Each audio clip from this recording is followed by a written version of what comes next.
Welcome to Illuminati Silver. We tell you the truth about silver. Today is Tuesday the 22nd of September 2015, and a little over a week ago we predicted that the Republican Party were out to get Trump. Today we are looking at ways in which they're doing this, and plan to do so further. Now, before anyone asks why we are looking at this matter again, we wish to use a favourite word amongst gold and silver stackers: manipulation.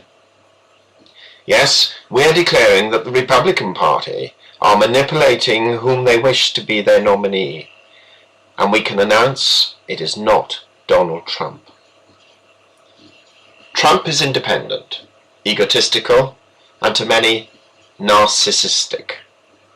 He, after a number of aborted attempts, decided to run for the Republican nominee on this occasion, as he believed that, with an outgoing president, a wide selection of Republican candidates diluting the leadership field, and a potentially damaged Democratic favorite Hillary Clinton, this would be his one and only chance.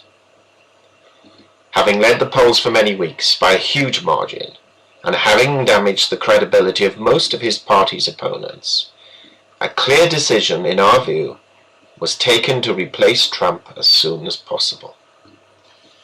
Firstly, it began with most of the candidates attacking him, and we saw this prior to and during the second debate run by CNN. The next stage was to question his conservative principles, spearheaded by Rand Paul and reinforced in Rick Perry's resignation speech given last week. Let's listen to Rick Perry for a moment.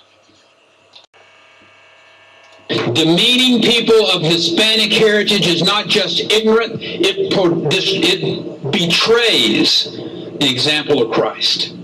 We can enforce our laws and borders, and we can love all who live within our borders without betraying our values. It is time for us to elevate this debate.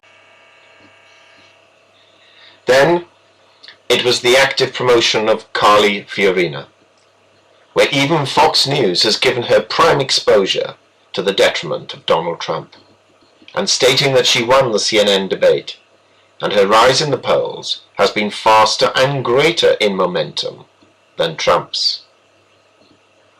The next stage has been another candidate, Scott Walker, suspending his campaign by criticizing Donald Trump and recommending that an alternative candidate be successful. Let's listen to what Scott Walker had to say. Sadly, the debate taking place in the Republican Party today is not focused on that optimistic view of America. Instead, it has drifted into personal attacks. In the end, I believe that the voters want to be for something and not against someone. Today, I believe that I'm being called to lead by helping to clear the field in this race so that a positive conservative message can rise to the top of the field. With this in mind, I will suspend my campaign immediately. I encourage other Republican presidential candidates to consider doing the same so that the voters can focus on a limited number of candidates who can offer a positive conservative alternative to the current frontrunner. This is fundamentally important to the future of the party and, more importantly, to the future of our country. Again, notice the word conservative was raised, and the plan to replace the current frontrunner. Now, even Fox News on the O'Reilly factor is at it. We all know Bill O'Reilly is a personal friend of Donald Trump, but he pulls his punches when interviewing him. However, with a clever sleight of hand, he was able yesterday to pull off a major criticism of Trump while defending him at the same time. He did this by interviewing Charles Krauthammer, a syndicated columnist who basically fired the bullets. Let's listen.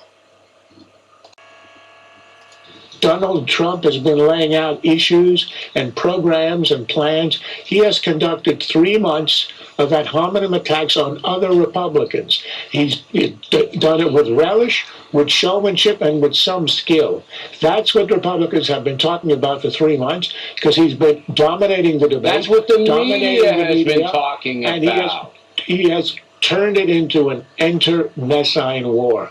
So if you want to blame the media for playing on it and for getting ratings out of it, okay. But let's understand who's the partner in crime here. So the guns are out and bullets are being fired, all aimed at Donald Trump.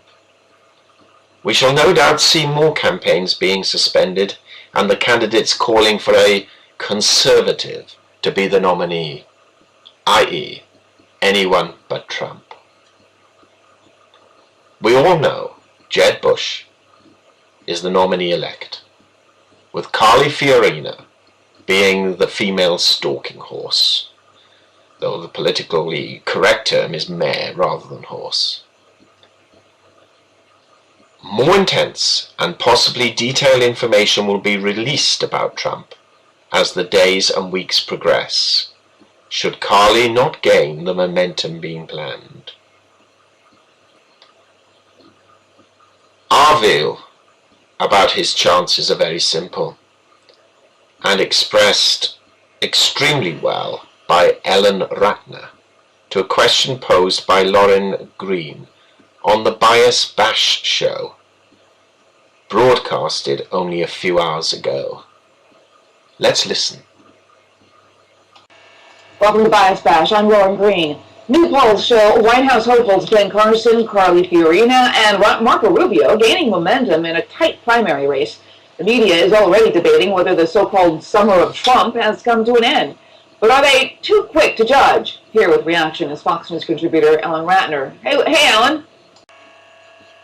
No, they were not treating him as a candidate, and he has remained a candidate. He has remained very popular, and he has remained very popular with a lot of different Republican groups who the news media had discounted as perhaps voting for him. So here's a guy that could easily become the nominee, and news media disregard him at their peril, I think. All right. We hope you found this video useful and informative.